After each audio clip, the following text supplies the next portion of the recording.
Hey guys, today we're going to be making some fun Halloween pancakes, me and Ellie. So you're going to start out with a cup and a half of flour, 3 teaspoons of baking powder, a half a teaspoon of salt, and yes, that was Yuri, my cat, 2 tablespoons of sugar, 1 cup of milk, 1 egg, a teaspoon and a half of vanilla extract, and 3 tablespoons of melted butter. So you want to mix your dry ingredients first. You want to mix your salt, your baking powder, and your flour together. Then you want to add your sugar, your milk, your vanilla extract. And you're going to melt your butter, and you're going to mix your stuff before you put in the melted butter. So mix it really good, and then slowly incorporate your butter into the mix. And then set your griddle at 300 degrees, or if you don't have a griddle and you're just using pan on the stovetop, I do medium-low to low heat. And then I have these awesome cookie cutters I'm using. They are Halloween. I have a bone, I have a ghost, I have a cat, and a pumpkin. They are super duper cute, and it's so easy to do. You just have to make sure you get the aluminum or metal ones, and you just pour them into the pancake mix into the molds, and you just let them cook like you would regular pancakes until they bubble, and then you flip them over. And then Ellie came in and helped me put sprinkles on them.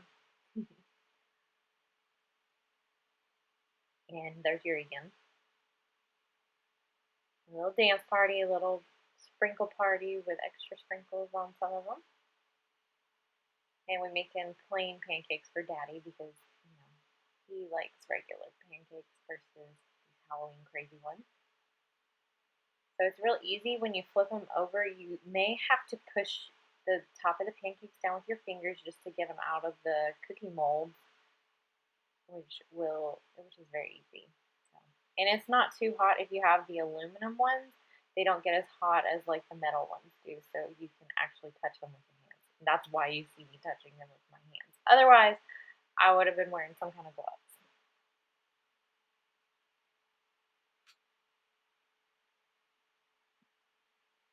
Anyway, that's what those ones look like. So we decided to do some purple and orange ones now. So we basically put the molds back out again. We just did the pumpkin, the ghost, and cat because those were like the best molds and they worked the best. The bones did not work very well. So this is putting them back in there, and that sprinkles. Gotta have our sprinkles because Ellie loves her sprinkles. Dance party.